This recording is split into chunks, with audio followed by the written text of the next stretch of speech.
Hindi makumpleto ang aking umaga kapag wala akong kape. Bukod sa gas rinse o kaya stove, isa rin to sa mga ginagamit ko pang init o pang pakulo ng tubig. Kung familiar sa inyo to, ito yung tinatawag na electric kettle. Mayroon to siyang laman na 1.5 liters at syempre may wattage siya na 1,100 watts to 30 volt at 60 hertz. Doon kasi sa aming probinsya, hindi kasi kagaya nito. Wala kasi kaming kuryente doon eh. Kaya madalas ginagamit namin panggatong. Kaya dito sa syudad, since na ganito na yung trabaho ko, dito na ako natutong gumamit ng mga kagaya nito. Gusto mong mabilisan ng pagpakulo? Ito, ganito lang yun. Siya nga pala, pag nalagay mo na yung tubig, i-fix mo siyang ganito, yan o, parang ipinipihit, bago mo siya isaksak at saka i-on. Minsan kasi itong kettle natin, naka-on to siya bago isaksak, so may tendency yung mag-spark. So, iwasan natin yung magkaganon. Problema pala nito, walang power. Kaya mag-aayos muna tayo bago tayo magkakape. Pag ang electric kettle nyo walang power, dalawa lang posibilidad nun. Either dito sa kanyang socket o kaya dito sa kanyang heater. Yung heater pala natin dito nakalagay na sa ilalim. Ito yung socket. So bubuksan natin to. Ito yung uunahin natin. Kung napapansin niyo hindi tayo gumagamit ng tester, kaya di natin alam kung saan yung sira nito. Either ba dito sa kanyang socket o kaya doon sa kanyang heater. Sa mga katuwid parang naghula-hula lang tayo kung ano yung sira nito. Gaya din sa inyo yung nanonood ngayon, wala din kayong tester. So baka ganito din yung problema. So gayahin lang nyo to. Pag hindi ito na okay dito, meaning doon yun sa sa heater. Minsan kasi dito yung nagkakaproblema dito sa kanyang socket, medyo lumuwang. Lalo na pag medyo matagal na yung unit natin, sa kakapos niya parang lumulubog. So ang system ngayon, hindi na siya umabot yung ating electric kettle dito mismo sa ating socket. Ito yung socket natin, wala naman tong walang board. Kaya hindi ka dito mahihirapan pagbusisi. Ito yung sinasabi ko, yun itutulak mo lang to siya ng konti. Kasi napapansin ko, medyo lumubog na nga talaga siya ng konti. Pati yung isa, ito. Itutulak mo lang din to. Ikaw na yung magtingin kung sa tingin mo okay na siya. Huwag mo namang masyadong itulak, baka lumabas din. Kung katamtaman lang na sa tingin mo, aabot na siya doon sa puwitan ng electric kettle. Sa electric kettle kasi, dalawa lang yung aayusin mo dito. Either dito, or doon sa kanyang heater mismo. Pag heater na kasi medyo mahirap na yon, replacean mo na lang. Mahirap kasi anuhin yun maliliit na wire. So, pero pwede rin yun ito troubleshoot natin. Hirap nga lang kasi wala tayong tester na nadala.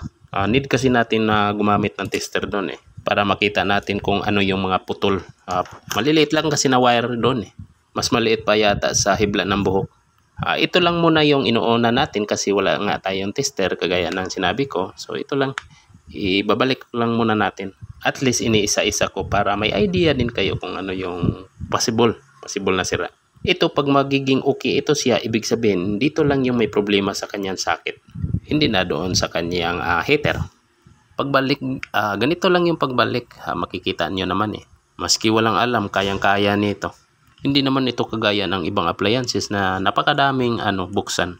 Lalo na pag TV. So, ang dami noon. Ref. O, pa yung mga appliances. So, ito, dalawa lang yung wire. Huwag mo lang yung pagdikitin para hindi sasabog.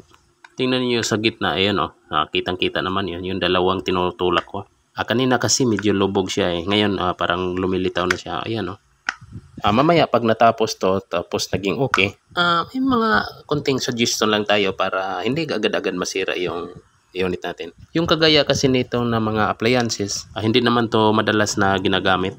Usually sa tubig lang talaga to siya. Sa nagkakape, yun. Ito yung pinakamabilis na pang-init. Mga 5 to 10 seconds lang ata, magkulo na. Di ko lang sure basta mga ganon. Pang mabilisan lang to.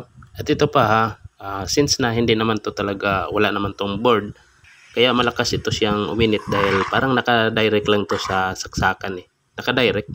Ito talagang proper sa paglagay ng electric kettle. Ito hindi pa siya nakasaksak, nakalagay na yung natin, yung papakuluan bago natin isaksak. Ito yung pinaka-proper. Minsan kasi yung iba nakasaksak na bago ilagay yung electric kettle natin. Yung electric kettle natin naka-on, kaya minsan nag-spark. Ayan, gumana na siya Ayan, may power na siya. Bibilang lang tayo ng mga ilang segundo. Pulo na yan. Kung napapansin nyo, ayan para may tumutunog na. Ayan, minute na. What if kung mga 3 minuto o 4 minuto? Seconds lang yun diba? Tumunog na. So, tingnan nga natin. unplug muna natin para safe tayo. Kung sa tingin mo uminit na siya, tanggalin mo talaga yung saksakan para medyo safe naman. Ito, try nating hawakin. Agoy! So, init na nga. Ilang segundo lang yun. Ibig sabihin, tuloy na yung pagkakape natin. Hindi pala dito yung sira sa ating heater. Doon lang sa socket. At ito, may papakita ko sa inyo kung ano yung di proper na paggamit. Ito, suggestion lang naman para magiging safe din yung unit natin. Ito, opinion ko lang naman nga gusto ko lang din i-share. Yung iba kasi ganito yung ginagawa nila. Ito, yung socket, isaksak nila. Ito, ganito. Huwag niyong gawin yan.